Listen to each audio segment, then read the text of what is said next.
right here.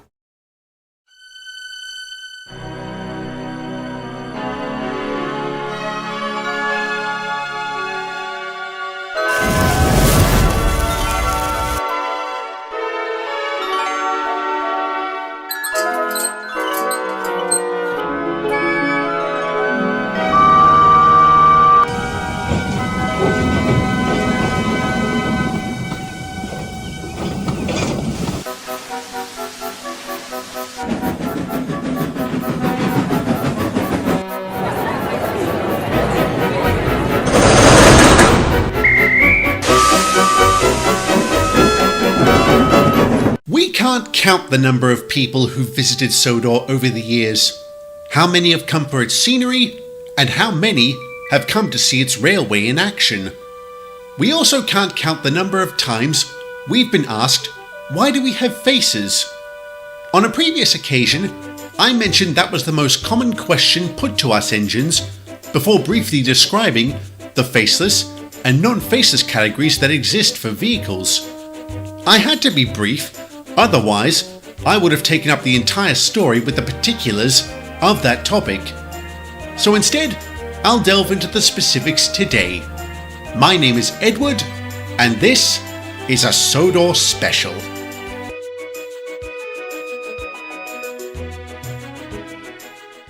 The year was 1856, and the Second Industrial Revolution was in full swing, thanks to the adoption of steam-powered machinery and transportation. The world had entered a new age of prosperity, and the people of Sodor wanted to share in it. A government initiative was formed to bring industry to the island, the first stage of which involved building it a railway. The workshops of Glasgow, Scotland were contracted to build the necessary engines and rolling stock for it, and it was in these grimy places that history was made. "Alright lads, this one's good for a firing. Light her up, Glenn. Will do." Blimey, she lit up good and quick. What was that? McCree, I swear to the Virgin Mary, if I find you're dozing on the job again. Hello there, I'm Clive. What's your name? Sweet mother of mercy! What is it, Hamish? It's alive! What is? The engine! It's blooming alive! Don't be daft! Come and see for yourself! Clive's awakening caused quite a stir. The workers were absolutely dumbfounded by this, as was society in general. Every square inch of the boxy engine was examined, with his permission I might add, to determine how he had come to life. Nothing came of it, however. Nobody could explain it, not even the men who built him, who went on to do it 2 more times. This was the start of the age of the non-faceless vehicle. Over the following decades, as technology advanced, more began appearing on land, air, and sea. And not just in the United Kingdom either. As I once said, we have a number of advantages over our faceless cousins, but we also have some disadvantages too.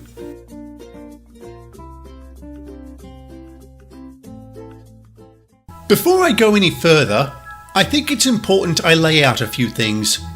To begin with, whenever a non-faceless vehicle is born, it's by way of a process called an awakening, so named because that's how it is. The first time we're turned on, the sensation is like waking up. The reason I mention this is because Clive's awakening was a momentous occasion for 2 major reasons. The first, it meant the start of a new kind of life. The second, the so-called myth of spontaneous combustion turned into a reality. After a non-faceless vehicle is fired up for the first time, the aptly named first firing, to use the correct parlance, we're then able to ignite and extinguish whatever form of combustion it is we utilize to get ourselves moving. Best of all, it's instantaneous, so there's no fussing about and no waiting. The moment we're firing, we're off. Some people have also asked me what happens when we run out of fuel, if it's painful, or if that's the equivalent of us starving. The answer to both, thankfully, is no. When we run out of fuel, that simply means we can't move. On that note, many people are surprised when I tell them we're able to move on our own, which leads to the inevitable question of why we have crews at all. There are several reasons why. They provide us with regular maintenance and monitor our performance while we're working and keep us from exerting ourselves. And they are invaluable in the event of a breakdown. Should that ever happen, they can set about fixing it. As a side note, another advantage about non-faceless vehicles is we're able to tell our crews exactly where a fault lies, which saves them the time of locating it first. But more importantly, our crews are our friends and provide us with company while we're working. Of course, nothing is perfect, and we do have some disadvantages. For one, we've been called an impediment to progress. I once said that things are constantly changing, especially when it came to technology. No sooner something comes out, it is replaced by something new. Most of the time, this means the previous generation is discarded. For vehicles, this often means being scrapped. But since a non-faceless vehicle cannot be scrapped, as is the law, our owners, operators, and managers are essentially stuck with us. Though a company that has non-faceless vehicles also has a duty of care to keep them maintained, they're also under no obligation to effect any sort of repair that could price them out of business. This was how and why Burke and Blair were able to delay Toby's overhaul for so long, because it was too expensive at the time. Regrettably, this has led to the closure of more than a few businesses. There are choices available whenever such a thing occurs, but not all of them are good.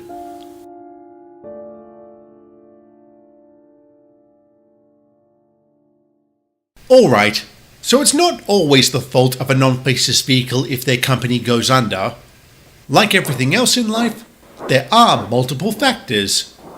To demonstrate this point, and to further elaborate on the rights available to a non-faceless vehicle, I'm going to turn to my pre-Sodor days, when I was a passenger engine for the Furness Railway.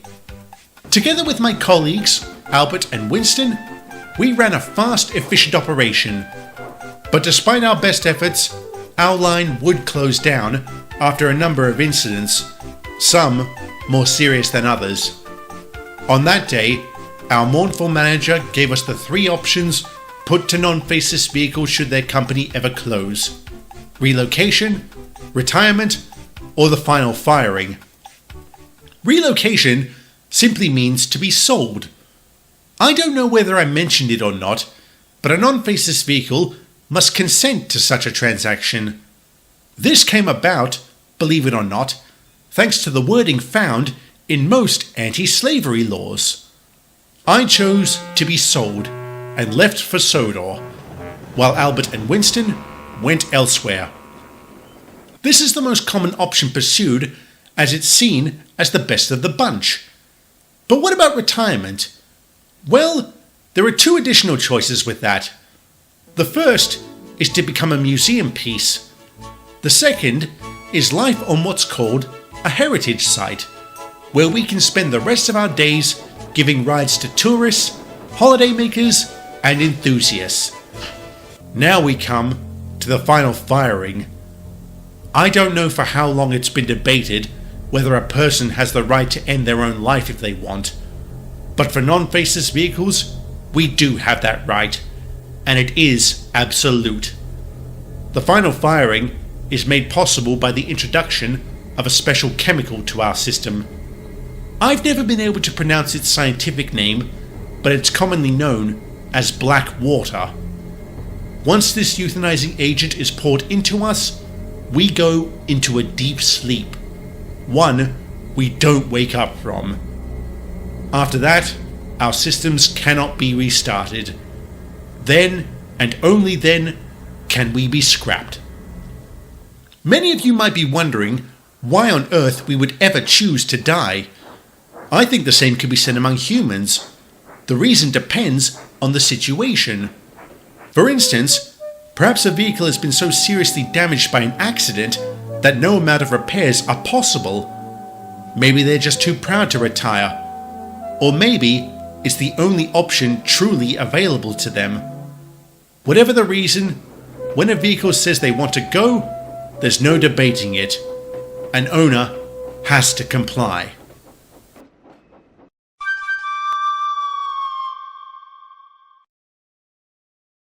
Behind me is the symbol of the vehicle criminal justice system in Great Britain, Railgate Prison, a somewhat misleading name given that it houses any non-faceless vehicle or piece of rolling stock that has committed a crime. You may have heard the word shunted used throughout my stories up to this point. Of course, it does simply mean to shunt something, but when used in context, it also refers to when a non-faceless vehicle has been imprisoned. So, what's the maximum penalty we can receive for our crimes? 30 days. This might seem like a slap on the wrist, but when you take into account the societal impact, it can be pretty severe. Here comes Shane, so I'll use him to demonstrate what I mean. Let's say he did something wrong and was sent to Railgate. He runs the express between here and London, so if he was shunted, who would run this service? How would the commuters get to work? Let's try something closer to home. Let's say Kate were done in. Who would organise the trucks? As the work backed up, the mine's performance would surely suffer. This would likely jeopardise jobs and cause intense unrest in the local communities. I'm sure you get the point. A vehicle is made to provide a service, and it can't do that if it's confined to a cell for years at a time. So, does incarceration work for a non-faceless vehicle? Not always, but I suppose it works often enough for them to keep doing it. I mean, isn't that why humans just keep locking up their criminals?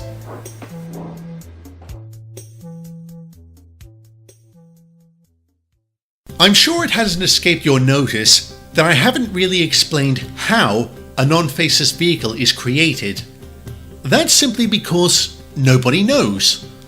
Even though we've been around for the better part of 2 centuries, very little research has been done on the matter. This is because we tend to live very long lifespans, and when a vehicle does finally expire and an examination is conducted on our remains, these quasi-autopsies tend to reveal nothing of value. There are several theories as to how we come to life, and I'll describe 3 of them for you. I'll begin with the chemical reaction theory. This one is somewhat self-explanatory, as it's thought that when a vehicle experiences its first firing, a peculiar chemical reaction occurs that triggers the birth of life. For a while, this was the generally accepted theory until the arrival of non-faceless rolling stock. Since they don't experience any kind of ignition or combustion, their presence added a further layer of mystery to the non-faceless topic and even questioned the validity of the first firing altogether. As an aside, I should point out that everything I've said about the rights afforded to non-faceless vehicles also applies to our coaches and trucks, including their right to die if they want. Next is the attentive theory. This one puts forward the idea that those vehicles that were built with an extra layer of care are the ones destined to become sentient. I've never really believed this one, as it's a bit flowery for my liking. Furthermore, it's been argued that care and attention goes into the development of all vehicles. So why wouldn't that mean they all come to life? Finally, we have the revenant theory, which suggests that all non-faceless vehicles are the mechanical reincarnations of the dearly departed. Though this might sound utterly ridiculous, there is a lot of evidence to support it. If we look back to Clive's awakening, you may have noticed something a little odd. He was less than 20 seconds old, and yet he was able to speak. Furthermore, he introduced himself by name. That's the way it's been for every non-faceless vehicle since. We wake up knowing how to speak, how to read, and what our names are. No non-faceless vehicle has ever been given their name. We've always known it. How would that be possible for what is essentially a newborn, unless they've already led a full life? However, this theory has never really been accepted, not just because it sounds so outlandish, but because, as time went on, vehicles began appearing with more unusual names. I don't know about you, but I've never met anyone named Splatter or Dodge. Upon reflection of my stories up to this point, I've come to realize how inconsistent I've been when talking about the history of Sodor's railways. Granted, I've mentioned the odd point in between talking about the rivalry between the Midis and Nor'easters, but I think these came off as throwaway details. And while I was rather specific with regards to some of the other companies that operated alongside us, others I neglected entirely. I'll be diving back into the early years of Sodor's railways, leading up to where my stories start. I'll also be talking about a few lesser known facts about the island's history, including when certain engines arrived and some surprising details about them.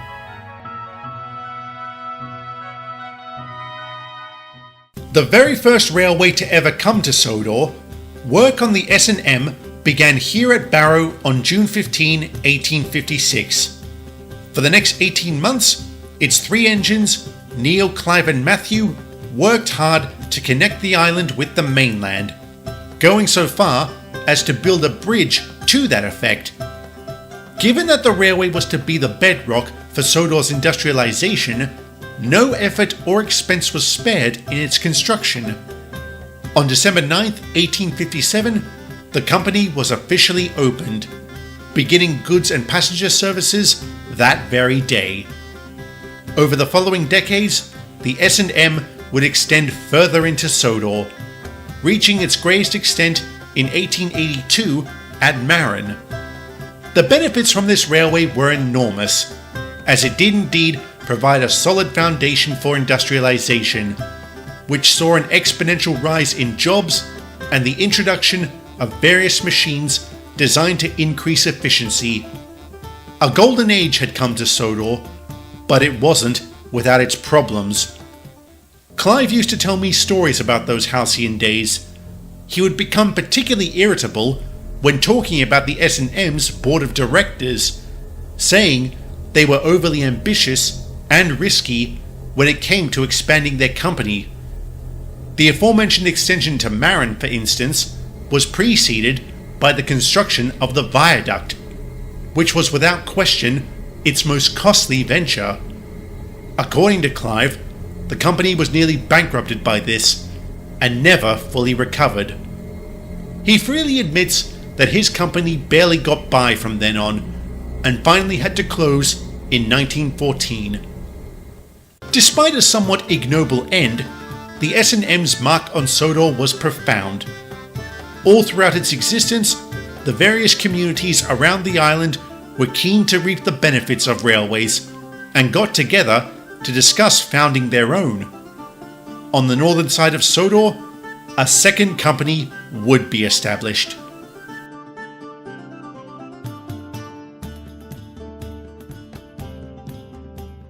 We'll be right back. On Nick. Now back to the show. On Nick.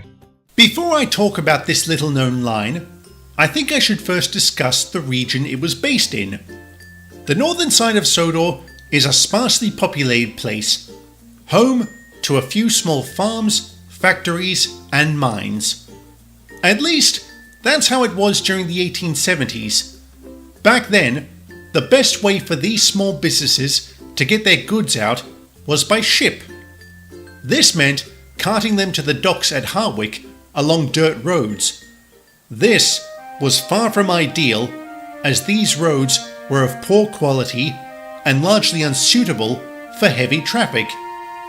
And during periods of intense rainfall, they tended to get washed away. Whenever this happened, the communities became isolated from each other.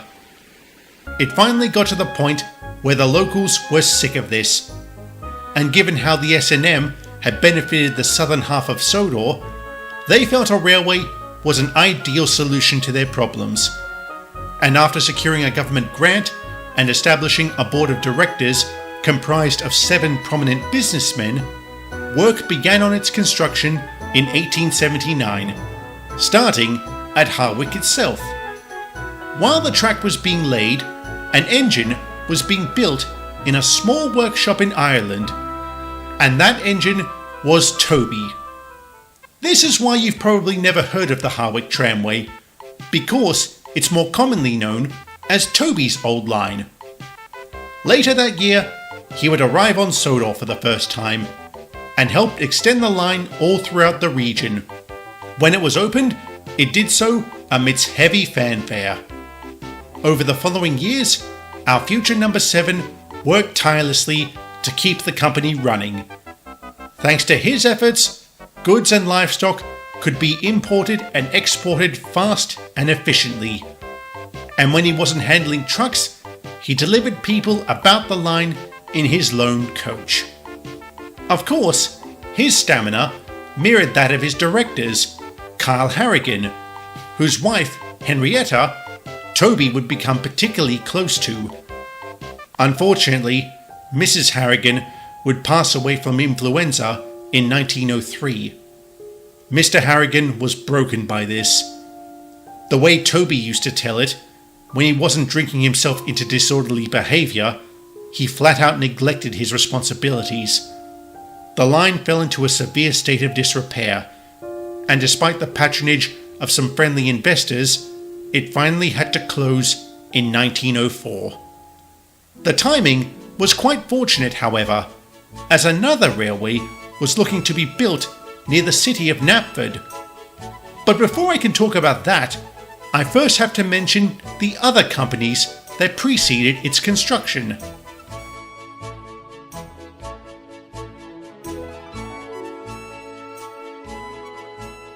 Since I've already talked a bit about the MSR, I won't go on for too long about it. I will instead clarify a few points about the island's first narrow gauge railway. Work first began on the line in 1882 up at King Ory's Bridge. Here's one of those little known facts I was going to mention. Duke was the first engine ever built on Sodor. Perhaps built isn't really an accurate word, as he essentially arrived in pieces in crates by ship at Harwich Harbour that year. Toby then delivered them to Arlesdale, and from there he was shipped up to King Ory's Bridge by road and was assembled there. For the next 2 years, Duke juggled handling his trains and extending the line.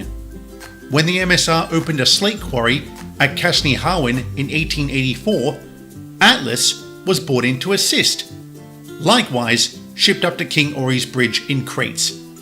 The pair worked well together for the next 2 decades.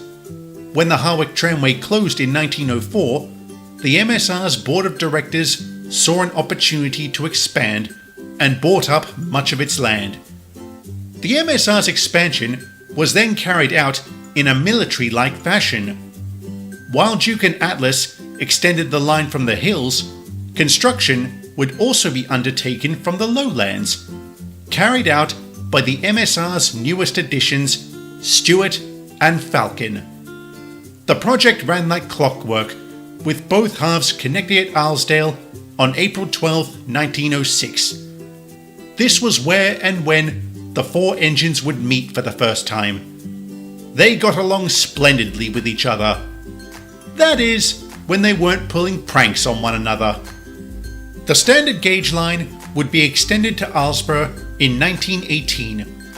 Andreas would join the MSR in 1920 when it started running an express service, and Stanley would be the last to arrive in 1938. The rest is history, some of which I've talked about in previous stories. Now, it's time to discuss Sodor's other narrow gauge railway, which I've only briefly referenced throughout those previous stories.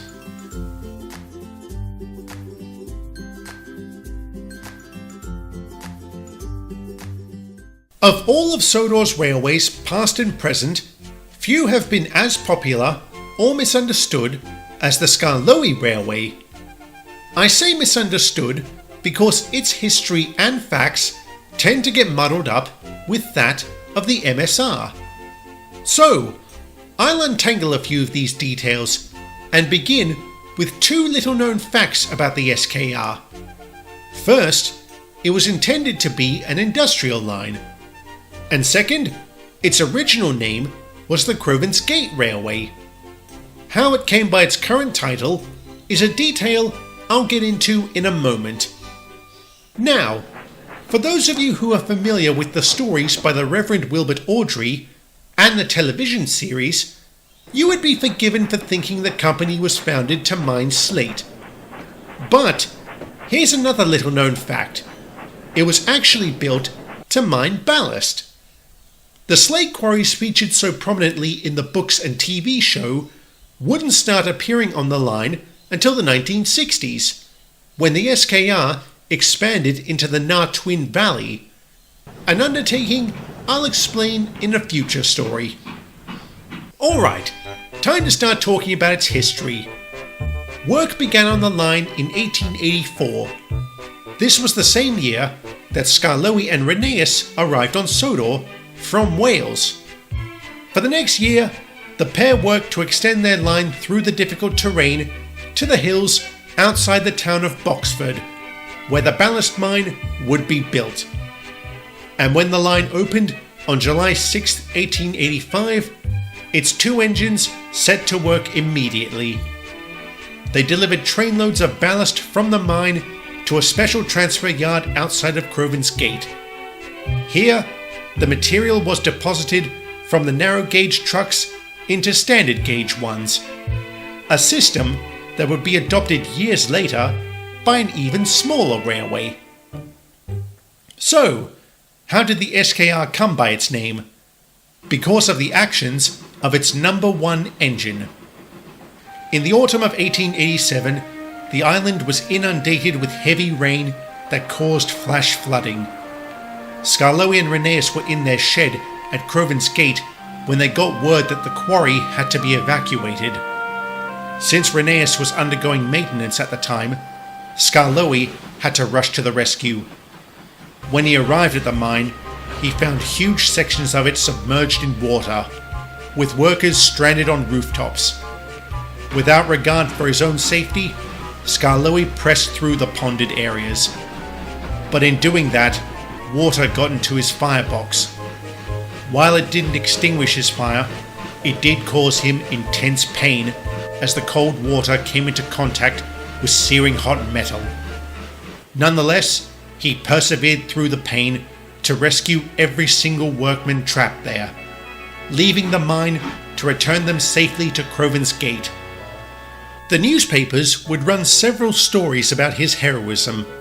Thereafter, the line was colloquially referred to as Skarloey's Railway, which became so popular the company officially renamed itself on January 2, 1888, a move that left its number 1 engine incredibly humbled.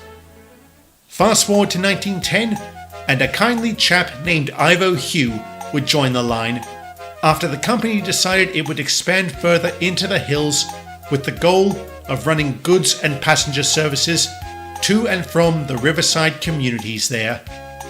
The project would take 3 years to complete and would turn the line into a full-fledged railway. Jump ahead to 1928, and the SKR would receive another recruit, a gruff, plain-speaking sort named Duncan. This is where I'll end my explanation of the Skarloey Railway, as I don't want to spoil future stories about them. Now, I'll focus on the next standard gauge line to open up on the island, one that provided the foundations for the Middies operations here on Sodor.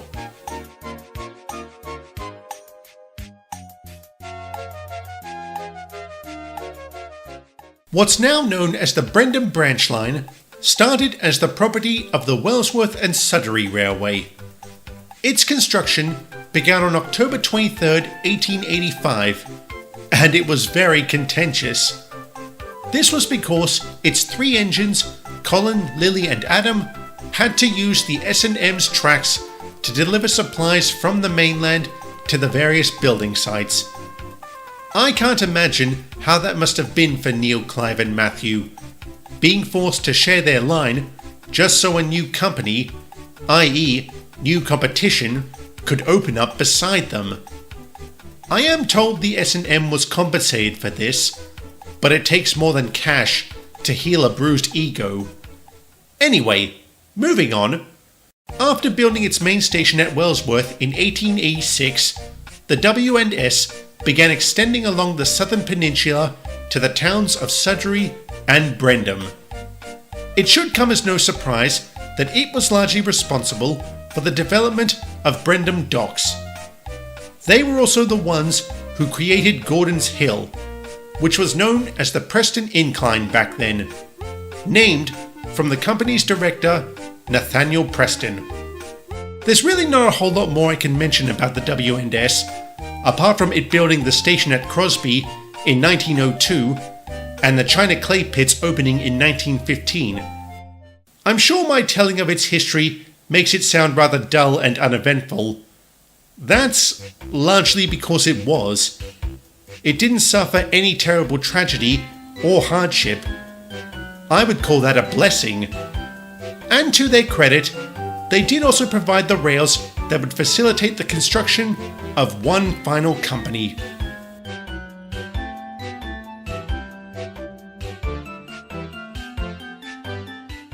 Returning to my earlier point about the Harwick Tramway conveniently closing in 1904, this was because earlier that year a new company had been established, the Elsbridge and Knapford Railway. The tramway's closure meant they were able to buy Toby, a highly experienced engine, on the cheap. He knew this, of course, but he wasn't fussed about it. Arrangements were quickly made to ship him from Harwick to Brendam. When he arrived at the latter, he was given a less than warm welcome by the W&S crew, for the same reason they had gotten a cold reception from Neil, Clive and Matthew. Ignoring their disdain, Toby set to work and spent the next year laying the track between Crosby and Elsbridge. During this time, the E&K's board were making certain arrangements for their company. Before I go any further, I feel I should talk about the Crovansgate Workshop, which opened in 1903. It quickly gained a reputation for providing excellent care and attention to any engine or rolling stock needing repairs or maintenance.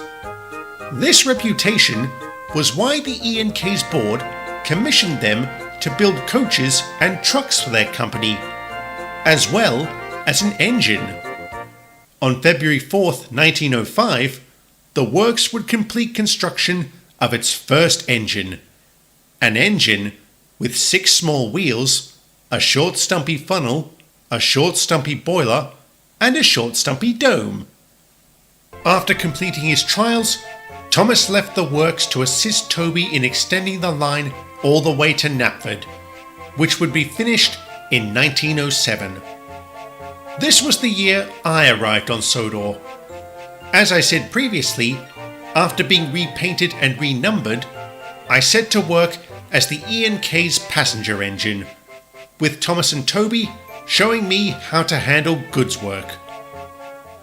I now realise how incredibly hypocritical it was for me to say the history of the W&S was dull, when nothing really exciting happened on the E&K either.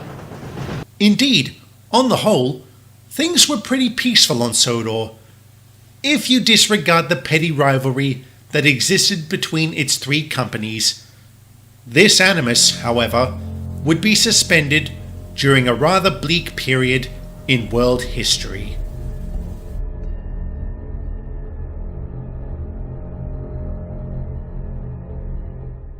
The war to end all wars. That's what they called it. And I truly wish it had been. But I'm not here to brood about that. For all the hardships and deprivations that came with the world's first industrialized war, I'm sorry to say, it did do a bit of good for Sodor. In a previous story, I talked about how Neil, Clive and Matthew extended the standard gauge line to Tidmouth and Aylesbury for defensive reasons. This had been a government directive, and it wouldn't be the only one to come to the island. Complementing this extension was the construction of a new rail line linking Knapford and Lower Knapford. This was the project that saw the creation of Ballyhoo Tunnel, known more commonly as Henry's Tunnel. Thanks to the combined efforts of the island's engines, this undertaking was completed inside of 6 months in 1915.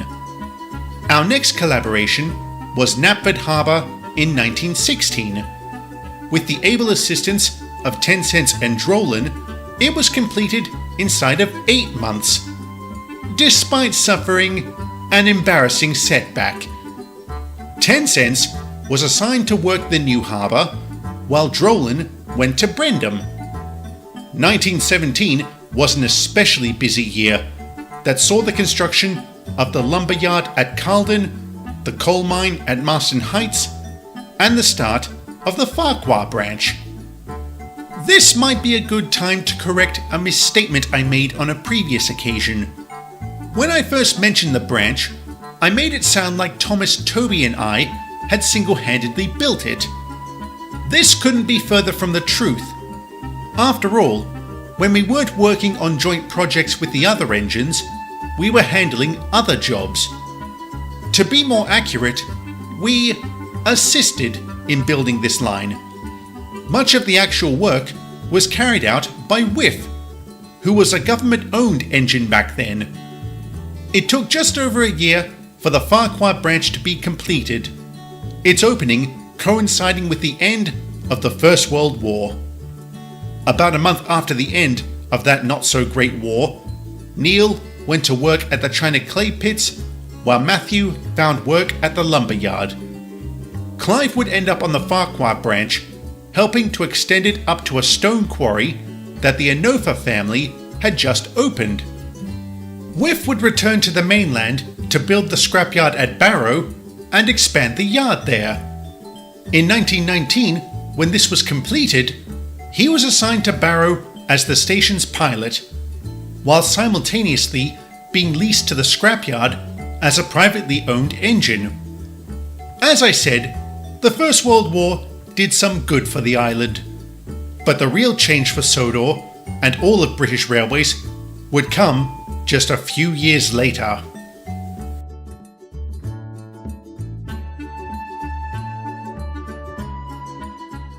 (1921) was the year the Railway Act was passed, and the disparate companies of Great Britain were grouped together into 4 larger ones. Just before this piece of legislation was passed, however, the W&S and E&K crews got together for one final joint project, the Vickerstown Lift Bridge. When Mr. Starr and Mr. Zorro arrived in September of that year, our loyalties were quick to change. Over the following years, new engines arrived on the island as part of the Midi and Nor'easter fleets. 1923 saw the arrival of Gordon, Douglas, and Arthur. But when Arthur was killed in the winter of that year, he was replaced by Donald. As an aside, Arthur's accident is what prompted Mickey to arrive on Sodor. Reginald came next in 1924, followed by Henry and then James. Jump ahead to 1931 and Diesel was next. During an unfortunate outbreak of mad cow disease in 1933, Joey was tasked with ensuring no engine transported any tainted livestock. Percy would arrive in 1934. The last to join the rival fleets would be Eric and Peter in 1935.